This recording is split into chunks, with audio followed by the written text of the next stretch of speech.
சொக்கனுக்கு பக்கத்திலே சோடி என்று வந்தவளே நூல் புடவையில் ஒளிஞ்சுக்கிட்டு நினைச்ச தாளம் போடணுமே.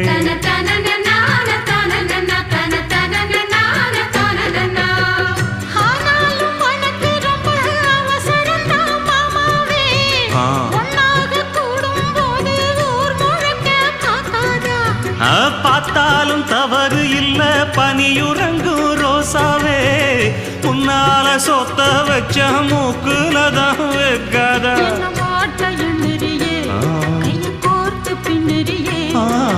பாட்ட பாடி பல விதமா சேட்ட பண்ணுறியே.